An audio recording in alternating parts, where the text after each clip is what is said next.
Good evening once again. I think we're not going to cover every single story and little detail from the book of Genesis. And our series, The Old Testament is About You. Because there's so many details and stories that are of importance. And those things have been discussed by the Holy Fathers many times.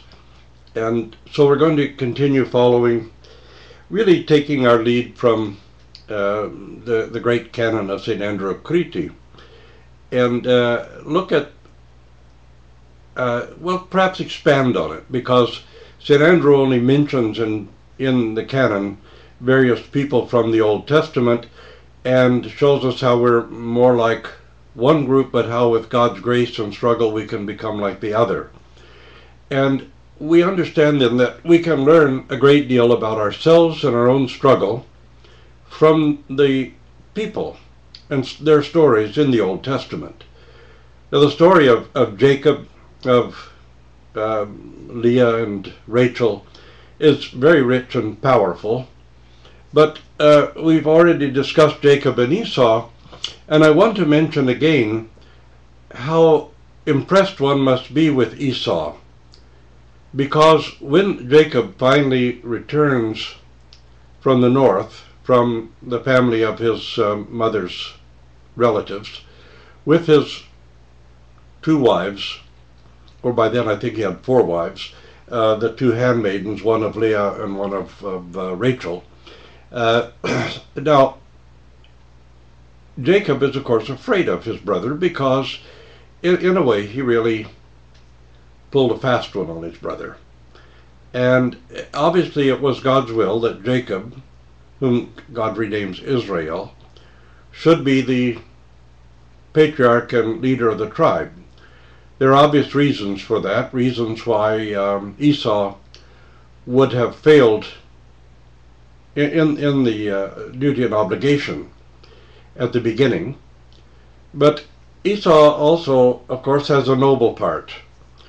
When Jacob is returning back to his father's place, Esau is coming out to meet him with 400 men, I believe it's reported.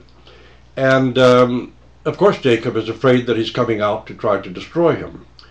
So he finally contrives to send a whole series of rather excessive gifts to his brother in order to mollify him and ease his anger.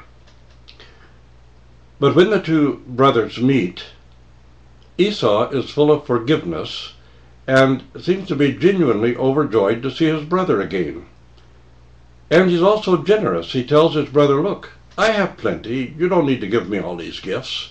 Keep them. Take what's yours. I have enough. It's just a joy to see my brother again.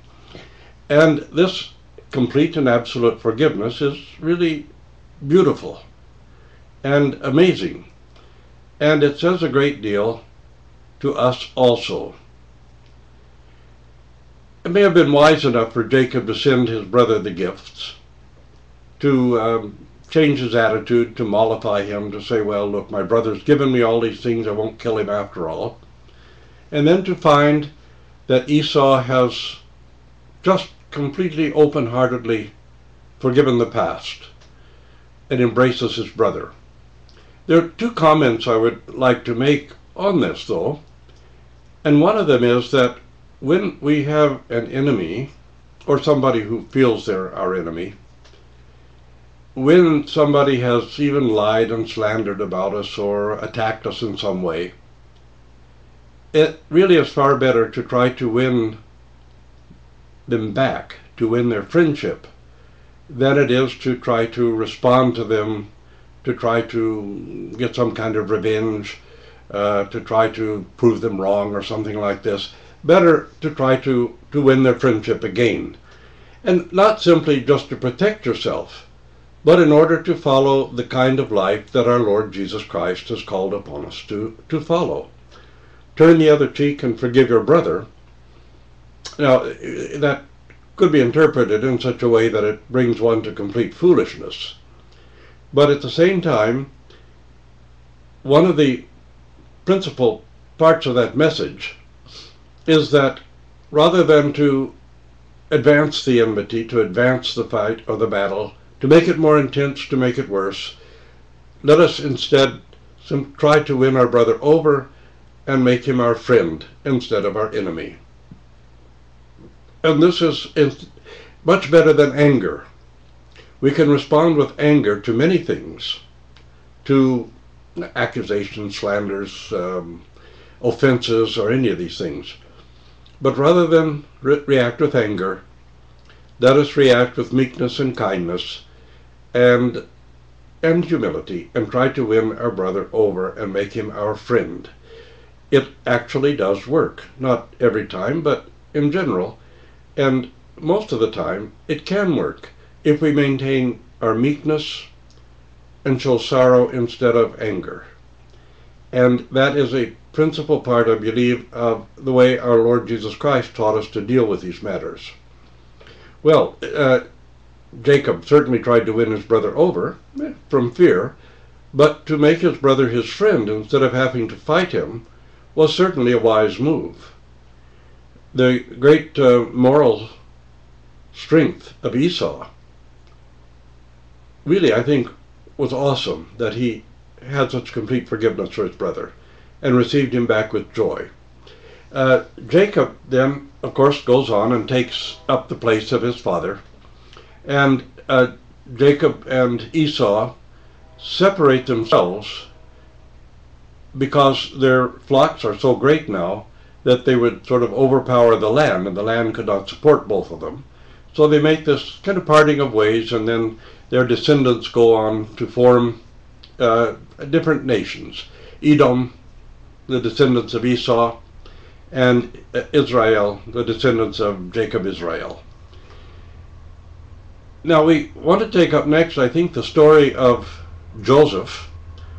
Most of you know the story. If you don't, you can open the book of Genesis and read it to refresh your memory.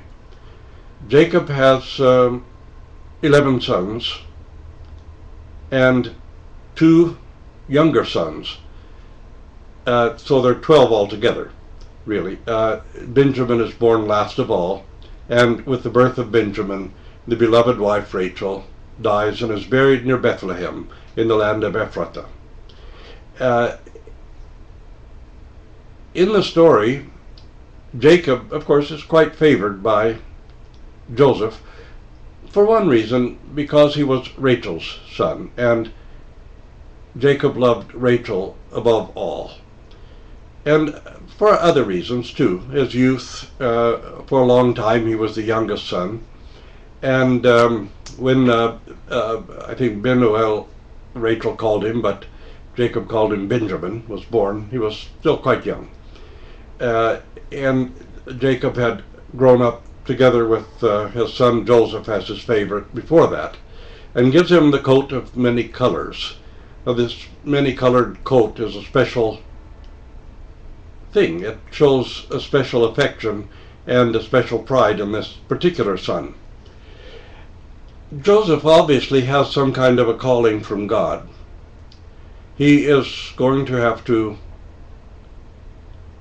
open up his heart and find out what that calling is. Now, Jacob, before him, also had a special blessing from God. But in order to fulfill God's will and God's plan and the service that God has for Jacob, he has first to endure many things. He labors for his mother's brother, but Laban continuously calls Jacob his brother. He labors for him for 14 years for the 2 wives, being deceived and rather cheated by Laban. And he ends up being almost in bondage to the man. And then, of course, he has to come back home with fear and trembling. He has to learn some kind of humility and openness to God before he can truly fulfill this service to God to help establish the holy nation. The same thing happens to Joseph now. Joseph, you remember, has these dreams in which his brothers bow down to him. And really, Joseph is a bit of an arrogant twit, or conceited. And he kind of earns the anger of his brothers. Well, in order to fulfill